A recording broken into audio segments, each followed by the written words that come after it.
Hey man, let me live in your house and never move out and be a dick all the time and complain about everyone who was ever nice to me. It's cool, dude. I'll just stay forever. It's always the 80s in my house. It's always the 80s in my house. Yeah, it's always the 80s in my house. Yeah, it's always the 80s in my house. Today we're going to take a trip to the 90s, everybody. So slap on your Reebok pumps. It's time to... Uh, anyway, here's the thing. We're going to talk about this IBM Aptiva today. And it's hard to talk about an IBM computer without talking about what IBM meant to the computer industry.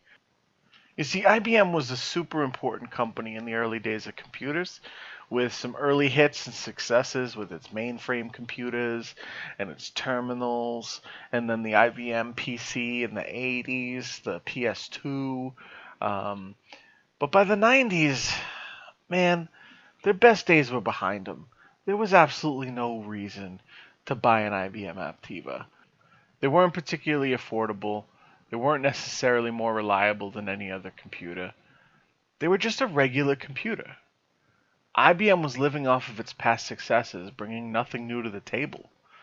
IBM was a bloated mess of entitlement. Which brings us to Sage Gentlewing. Now, Sage is a local musician.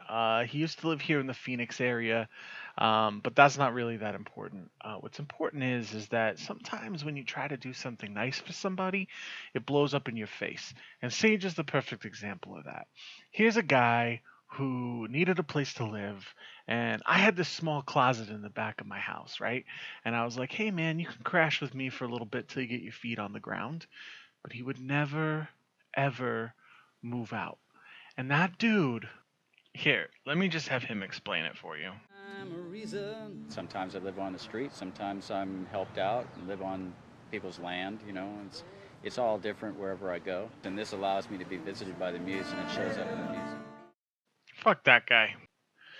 You know how nowadays, like, it's not okay for white people to wear Indian headdresses and run around pretending that they're Indians or Native Americans? I probably shouldn't call them Indians. Yeah, so that's what Sage did for a living, I guess, in the 70s and the 80s. He taught himself some Native American dances, and he toured around the United States playing at, like, state fairs and that kind of stuff. And I guess he was really successful. That was really great for him. But when I met him, he wasn't doing anything cool or fun or interesting like that. He was just playing really crappy boomer rock to nobody at restaurants. He burned every bridge that he ever built for himself, and people just hated talking to him. I mean, I know I did. It was rough, man. But here's the thing. Sage had this inflated sense of self-worth. He had this sense of entitlement because I guess, like I said, in the 70s and 80s, he did something. I don't know. I guess it was cool. He thought that he was somebody, that he was important, that he was like the bee's knees, and that everybody owed him something. But the thing is people were nice to him, not because he was super talented or because he was really great on guitar or because he was some talented musician. They were nice to him because people are nice, man. People go out of their way for you. And people went out of their way for Sage. And his sense of entitlement made him think, oh, I deserve this. I deserve to be treated this way. I'm so great. These people are treating me so well because I'm amazing. And then everybody was just like, dude, no, this is just, no. Like I said, there was a reason he got kicked out of the house he was in, and I'm the one who was dumb enough to be the next person in line for him to take advantage of. Sage would come home every day from a long, hard day of, I don't know, begging restaurant owners for $50.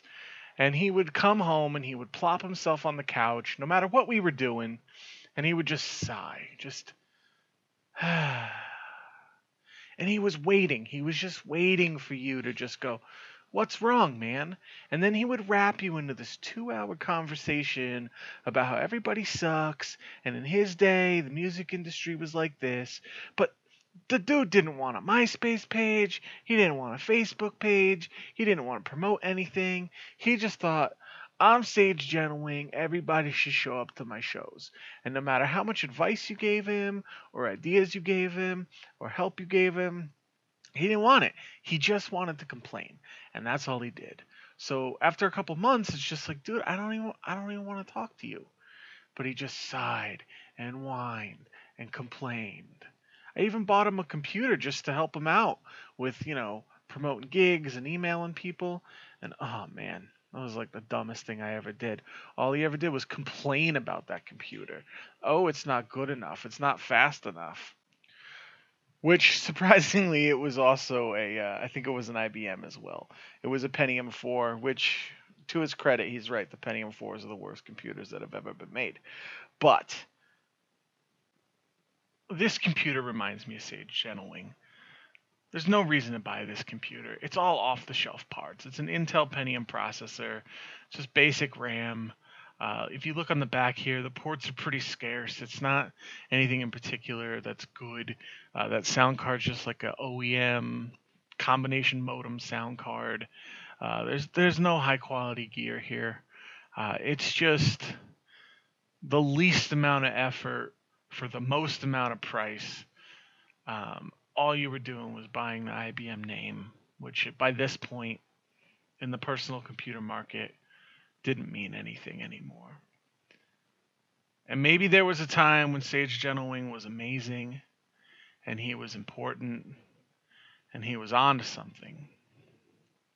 But when I met him, he was none of those things. And so eventually, one day, I came home from work, and on my porch was a Tupperware bin full of all of the dishes in the house. He was very upset that me and the other roommates hadn't done the dishes.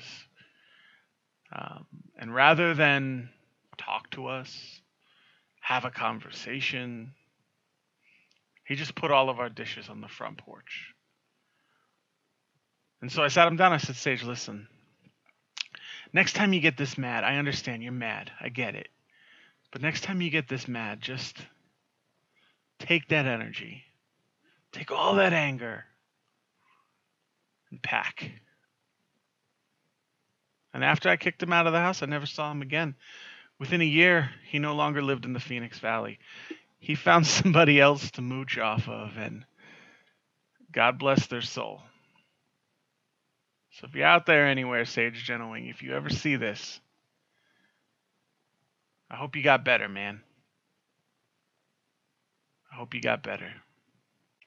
Normally I give these computers a 10 out of 10, but I think I'm going to kick this one out of the house at a 10.